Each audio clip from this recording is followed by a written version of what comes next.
But what really scared me in the moment was when she was just saying that, it was the number one reason for infertility. And I mean, no woman wants to hear that. I can relate to that. No one wants to hear that because I also got diagnosed with PCOS. And when she told me that, like you said, you feel a little bit of hope, but then you're like, but what is that? Yeah. What is it? Wait, I was like, what? I literally was like, huh? PC what? She explained it. She put it down in a graph, and she pretty much explained that it is a hormonal imbalance, and you just have to execute and try to manage each symptom individually. So the symptoms that I had, over the past few years, I've just been tackling each one at a time. Hi everyone, and welcome to LATV Latina exclusive. My name is Janino Yarzo, Latina TV host and all-around creative woman.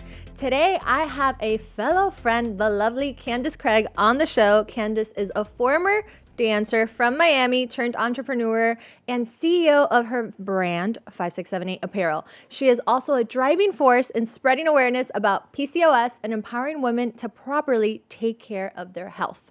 Today, we're going to talk about everything, Candice, what it took to be a dancer and now an entrepreneur, and of course, PCOS, mental health, and everything else. Thank you so much for being here. Thank you for having me, girl. Of course. I'm so happy to be here. I'm so proud of you. Thank Congratulations. you. This is everything. I love the setup. It's very aesthetic. It's very you. Thanks. So we start the show with 2 roses and a thorn. So Okay. tell us, what are 2 roses and 1 thorn of yours?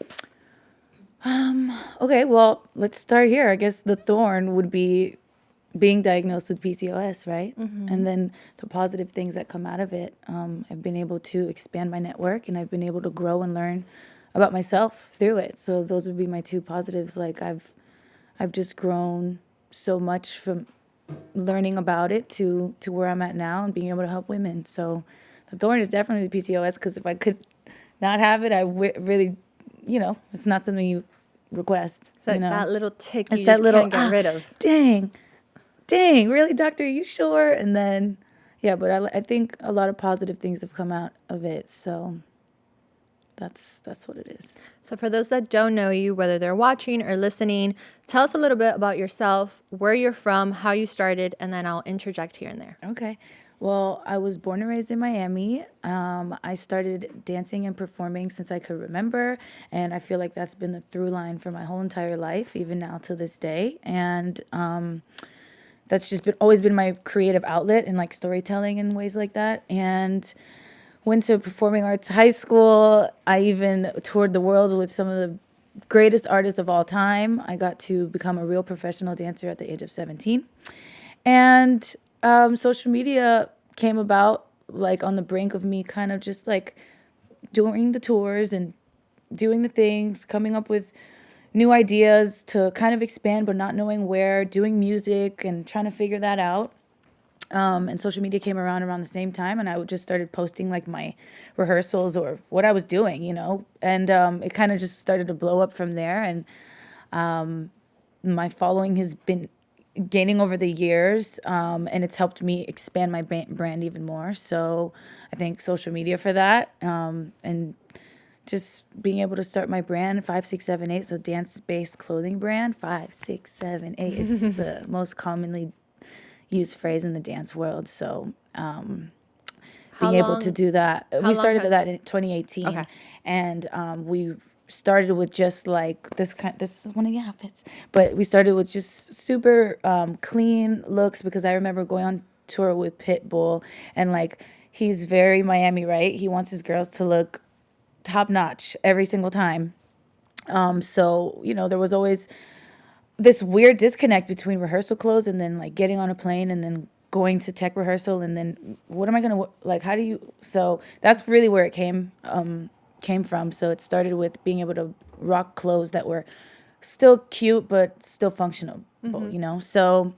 And then we branched out into lashes, which has been amazing. Got J-Lo wearing the lashes, Cardi B wearing the lashes. Magnetic They're magnetic. lashes? Yep, magnetic. They're water resistant.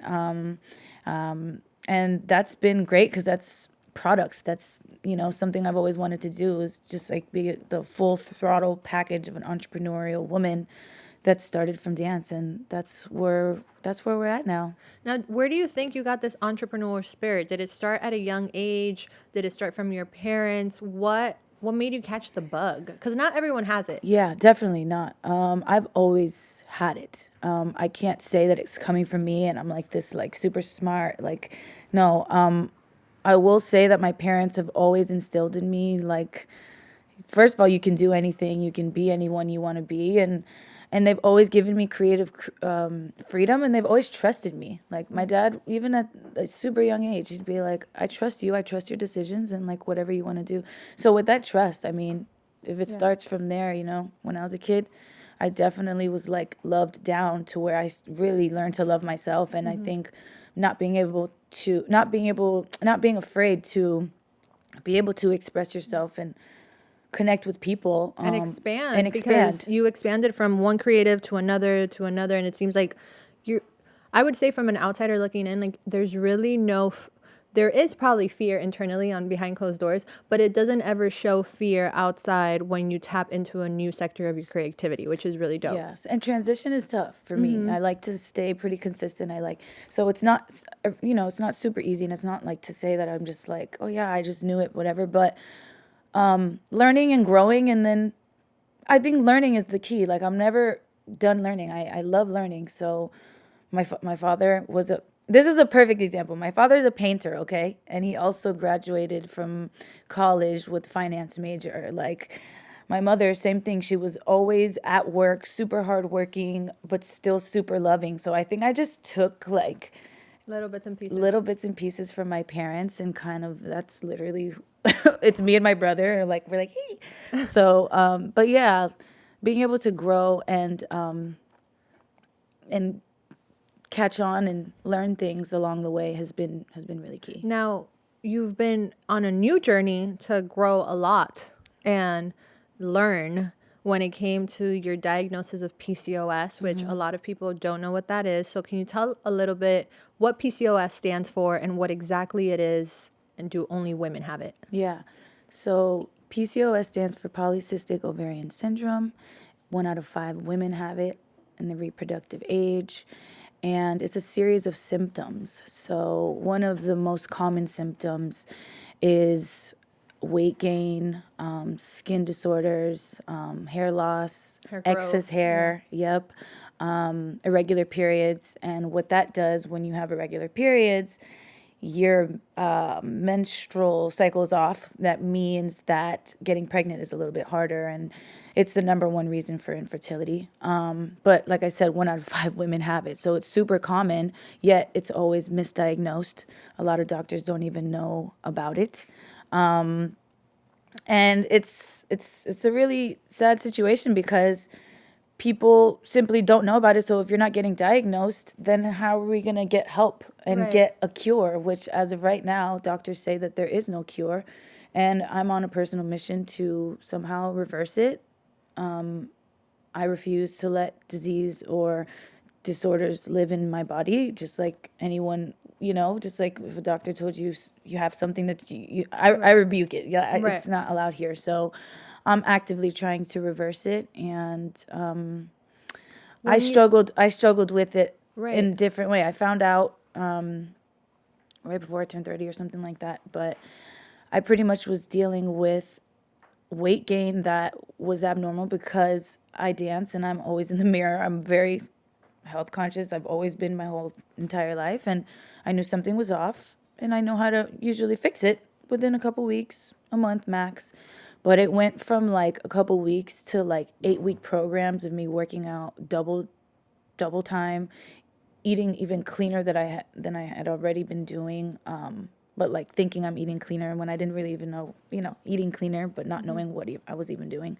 And doing everything possible, and I was actually gaining weight. So after a year or a year and a half of doing that, like it starts messing with your mental, because now we're getting the opposite of everything we've ever known, and then it's insanity starts to happen because, this is just the outer part. This is not even knowing that extra hair. I'm thinking it's just because I'm a Haitian Cuban girl. And and then if you're getting cystic acne or anything like that, you're like, oh, it's just because I'm on my period. Like nothing. You start just pinning it places. Right. Not knowing all these symptoms are leading to the same rooted hormonal issue. Had you ever heard of PCOS before you went to the doctor that diagnosed you? I had no idea what PCOS was. And when she diagnosed you that day and told you, I think you have this, how did that make you feel? Did you feel like, wow, somebody is finally labeling it? Or like, what the hell are you now telling me? It was both. It was Okay. literally, I started crying or tearing up, and because it was a rush of emotions. First, I was happy that she mentioned, like she validated even what I was even saying. Right. She's like, everything you're saying makes sense. You're not crazy. Because everybody else that I've been telling has been like, oh, you just need to work out, mama. Yeah. You just need to eat a little bit cleaner. You just need to. You're hitting your 30s. Like, your body is changing. You're legit 30. They're like, you just turned 30. That's what it is. Like, everybody has their own spiel, and Google has their own spiel, and PCOS didn't pop up. So, but then you don't think about all the other symptoms that I just usually just brushed under the rug, But yeah, she told me that. I was overwhelmed, but I was happy that there was a diagnosis. But what really scared me in the moment was when she was just saying that, it was the number one reason for infertility. And I mean, no woman wants to hear that. I can relate to that. No one wants to hear that because I also got diagnosed with PCOS. And when she told me that, like you said, you feel a little bit of hope, but then you're like, but what is that? Yeah. What is it? Wait, I was like, what? I literally was like, huh? PC what? She explained it. She put it down in a graph, and she pretty much explained that it is a hormonal imbalance, and you just have to execute and try to manage each symptom individually. So the symptoms that I had, over the past few years, I've just been tackling each one at a time, you know. Traveled to Costa Rica? Honduras. Yeah, You traveled to Honduras, and that was a whole thing on your journey. YouTube about it. Yeah. A whole journey. You had bitters that you could not keep down. I saw that. So how is it now that you've been following this journey for a year and a half? 2 years? About 2 years now. 2 Might years even be now? a little over 2 years, yeah. And you have a whole PCOS community now that you've Yeah. built on your own as well. And you're still trying to figure it out because the thing is, there is no cure for it yet. Yeah, doctors say that there's no cure. The more I do the research, really, some people say that they've really reversed it, which is my goal. Yeah. It's just like, who do we talk to, who do we trust, and who do we know? Like, even when I was able to speak to Congress when I was with the PCOS Association and Light they flex. brought me in. It was the Congress. first time I ever did it. But I did learn a lot in that moment. I learned that we as a society don't have the funding to do the research to be able to even attack PCOS at the root and be able to understand it, where it comes from. Mm-hmm. You know, how old are you when women usually get it? There's so many things that still need to be researched, and researchers don't research for free. Their funding needs to be had. So there's lots of growing room with this. I decided to come out with it because if I didn't know about it, and I feel like I'm pretty hip on just just over the surface kinds of things when it comes to health and being healthy from within. So yeah, there's lots of things to learn about it. So PCOS has been life-changing for me. Where are you now with your mental when it comes to it? It's so up and down. It's Yeah. so tough. It's really hard because I'm helping women, right? Because I've come out with it because I'm learning things. So I'll just teach people things or I'll share it. I'm sorry, I'm not really teaching them. I'm literally sharing the things that I'm learning. Right. But it's I'm also living with it still. So I don't have all the answers. Doctors don't even, scientists don't even, you know what I mean? So we're trying to navigate through it. So sometimes I have good days, sometimes I have bad days. My relationship with food is And not. for your ever evolving body that can look one way one day and 2 days later, even the something end of the else. day Yeah. can look entirely different. Vacations. Inflammation you can't is the do devil. things like normal. And then a lot of it too is like guilt, because it's like, Right. here we are talking about our bodies and being fat or feeling thicker than our usual self. A lot of it, I didn't even really want to come out with it in the very beginning because I'm like, there's way more problems in this world than to be dealing. Like, it's just a girl feeling bloated, big deal. Right. Like, I don't even think that this is even worth the time to even speak about. I also think that different women have different body shapes, heights. You know, you hold your weight in different places and you look differently. But the problem is if you no longer feel like who you are, Yeah. that's the problem. It doesn't Yeah. matter what size or height you are. When you have PCOS, you no longer feel like yourself. And it's about being healthy. Yeah. You don't want to be unhealthy. Like, I want to be able to have energy and move around and do the things that I love to do. I love to dance. I want to be able to get up and do that and feel good about myself, you know? And this is the girl that I've grown up to be. So I'd like to continue that if I could, you know? So it was a setback for me, but I quickly learned that, you know, I believe in my body. I believe in regenerating cells, and I believe in, you know, when we get a cut, our body naturally heals itself, right? Our body wants to regenerate on its own. I've learned recently that when you put certain types of foods in our bodies, like alkaline-based foods, our body's organs and everything starts to talk to each other and makes the communication quicker and faster and easier so that we can naturally regenerate. So that's why I genuinely believe that with a holistic lifestyle and changing the way that I eat and my lifestyle completely, mind, body, soul, all the things, affirmations, all the things that we could even think about, is where I've started to attempt to reverse it and get it out of here. And have you created rituals for yourself that you do religiously to be able to keep your mental at bay? Absolutely. What are some of them? I'm such a positive, speak it out loud, it's going to come back into your life kind of a woman. So speaking affirmations all the time and genuinely questioning, like, if you're with someone and like being around someone with positive energy as well, like that to me is very important. So I've been really good about protecting my space.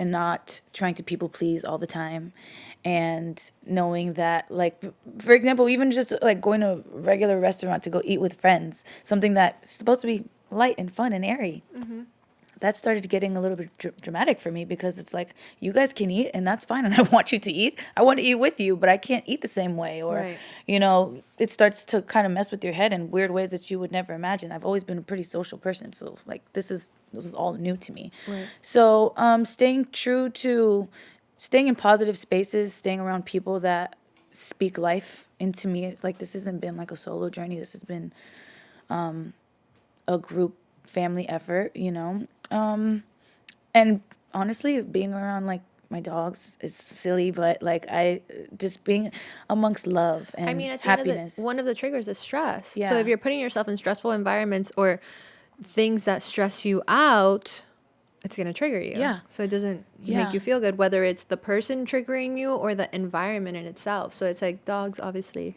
Yeah, and Are my your dogs safe are like place. my babies, and they're hilarious. So they've helped me a lot, and I feel like they like know, you know, like they know when I'm feeling down a little bit, or they just come over and they hang out with me. So those are like the little things that I genuinely live by, and like I don't play with, and people know it, you know, and they respect it, and I do a lot of things. Also, staying creative helps me. And how has it been also, because you have a partner, so has it been for him? Obviously, you can't speak for him, but how has it been for him to be able to be there for you through this process of such an up and down? Because not only is he a well-known athlete that is great in his dedication and discipline of fitness, but it's not something that he's actually going through. Yeah, it's something we've both had to learn at the same time. Yeah. You know, we both didn't know what it was. He would be like, "Babe, you got it. You know, let's just go to the gym." You know, those 8-week programs that I was doing, they were his programs.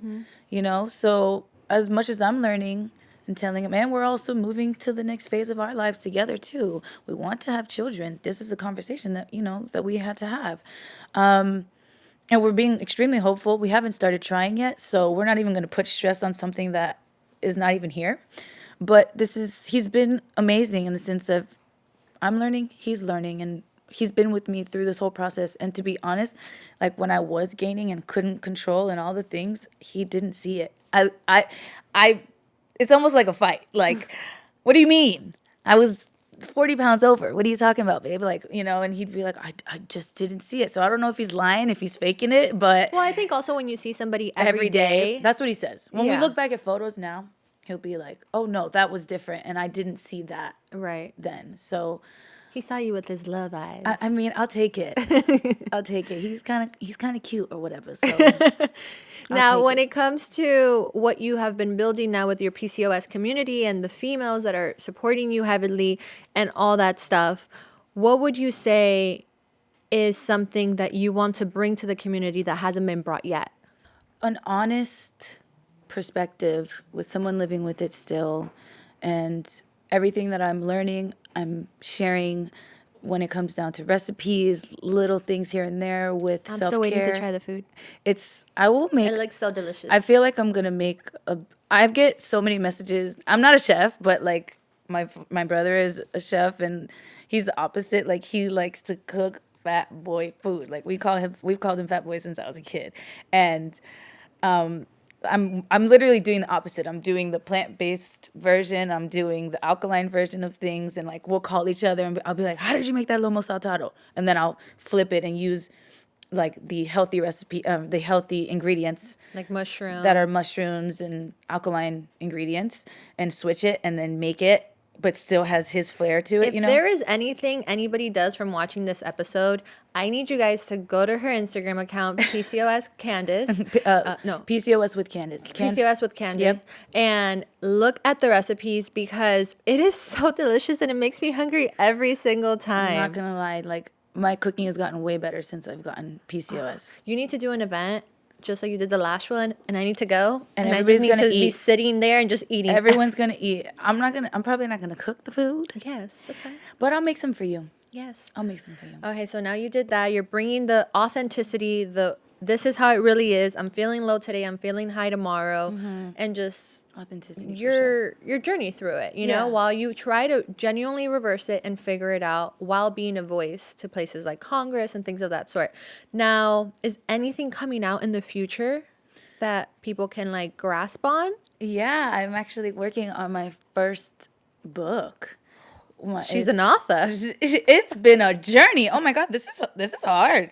I'm used to performing. I'm used to doing things that I've done naturally my whole life. But I've also really been, when I was growing up, I was randomly like a good writer. It's really weird. But, or a storyteller, should I say. Okay. I was a good storyteller, and I would always jot stuff down. And so this is like tapping into a different side. Is it like recipes? But it's everything. So Okay. so it's just pretty much giving the breakdown of what PCOS is, breaking everything down from scientists to doctors. I have a lot of people joining me and helping me make this as informational as possible.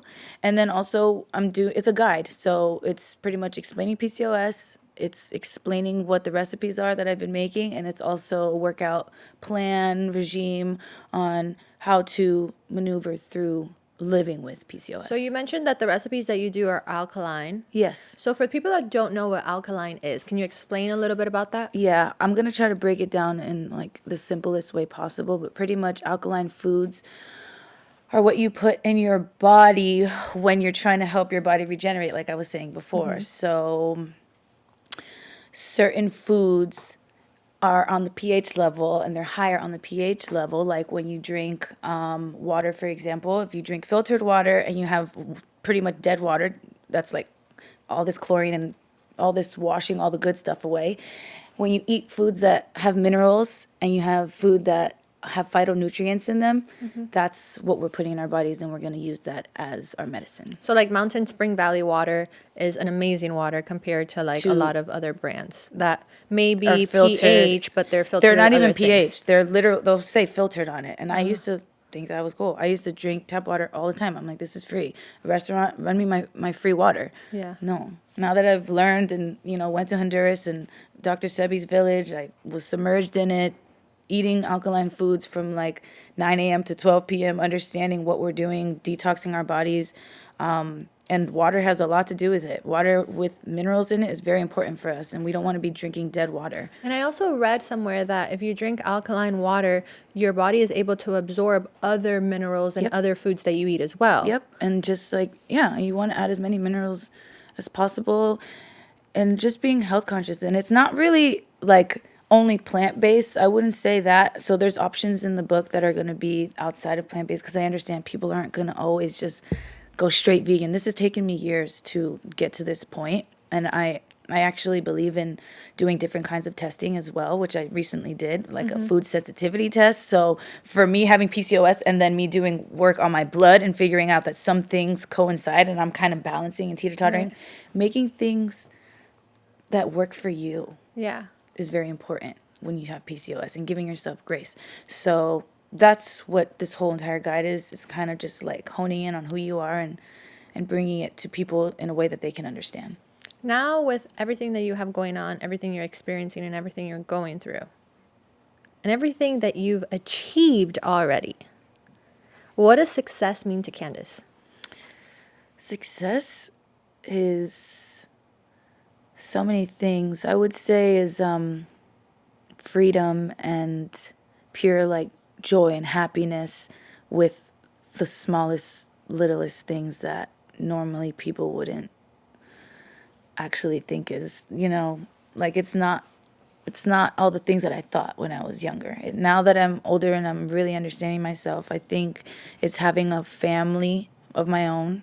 It's having a business that I love, that I can spend time doing and still be creative, and just keeping family and friends happy. Like literally, that to me is success. That to me is rich, and that's what I aim for every single day. I love that. Well, that's all we have for today. Wow. Where can the audience find you and find the PCOS community? I have 2 pages. My main page is the Candice page, so it's just my name, Candice. And then I have the PCOS with Candice page. You can go there on TikTok, on Instagram. I'm sharing stuff all the time, every single day on there. And those are the 2 pages you can find me for right now. Well, thank you so much. I'm so excited for everything that's to come. Thank you for watching this episode. That's it for LATV Latina Exclusive. I'm your host, Yanino Yarzo. Make sure to download the app LATV Plus to catch this episode and all the other episodes, and follow us on @LATV Latina. Until next time, bye.